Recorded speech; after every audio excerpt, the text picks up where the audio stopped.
Всем привет! На обзоре у нас сегодня ножик Cheese Knife. Нож предоставлен официальным дилером Victorinox в России. Все ссылки и промокод, по которым вы получите специальное предложение, в описании под видео. Ножик имеет каталожный номер 0.8303W. У меня вот такая вот упаковочка. На самом деле вот здесь вот почитайте по-русски, ну не по-русски, по-английски, первую строку. Значит, это у нас 111 серия. И, естественно, как понятно из названия, это у нас сырный нож. Честно сказать, как режет сыр, мне не понравилось. Я его брал исключительно для коллекции, так как я собираю Victorinox. И, в принципе, я могу про него сказать, что, допустим, вот этим клинком сыр отрезать гораздо удобней. Это обыкновенный у нас здесь полусерейтер. Клин, как на всех 111-х виксах. Имеет стопор лайнер-лок. Как обычно, не в ту сторону, но к нему я уже привык. Вот, имеет половинное закрытие, то есть, если мы его даже где-то будем обо что-то закрывать, то он на середине остановится и на пальцик нам не закроется. Полусерейтер нормальный, резучий. Когда-то я был против серейтеров виксовских. Но, в принципе, сегодня вполне нормально. Заточка идет с одной стороны.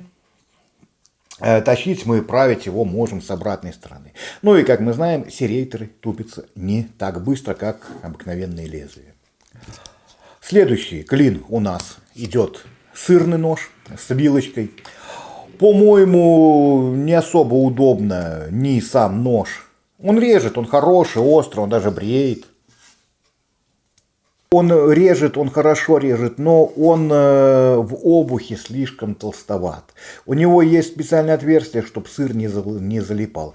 Возможно, какие-то сыры им резать хорошо, но те сыры, которые есть у меня дома, мне им резать и можно резать. Но это не лучший вариант, так скажем. Потому что, ну, в принципе, если ты покупаешь нож для сыра, хотя я не думаю, что кто-нибудь складной викс покупает для сыра. Хотя с третьей стороны викс это классический нож. И есть люди, есть сомелье, есть которые работают в этой сфере. И им достать ножик из кармана, отряхнуть с него все катышки, которые там собрались. Хотя не у всех есть катышки в кармане, ну ладно. Достать ножик из кармана, отрезать кусочек сырка, дать кому там на пробу или закусить. Может быть, это очень стильно выглядит. Но, по-моему, модель сделана абы было. Вот. Не думаю, что на эту модель прямо такой безумный есть спрос.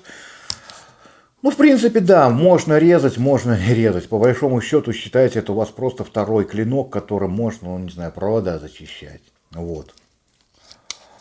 Естественно, есть штопор. Как же без него? Хорошо, что хоть не отвертка на сырном ноже. Есть штопор, ну, штопор, понятно, что... Да не будете вы его с собой таскать, этот нож. Я его взял ради коллекции, я не думаю, что меня смотрят, там уже прям вот все сомелье меня начали смотреть. Есть зубочистка и, конечно же, есть пинцет. На Виксе этом уже сделано даже не цветной логотип, потому что еще на более старых моделях здесь был внутри красная, белая окантовочка, здесь сделана просто серебристая окантовочка. Но время от времени мы знаем, что Виксы меняют свои логотипы, и вообще там, не помню, вроде бы раз 70 уже, если не ошибаюсь, менялся логотип Викса. Как, опять же, напомню, я его брал исключительно в коллекцию.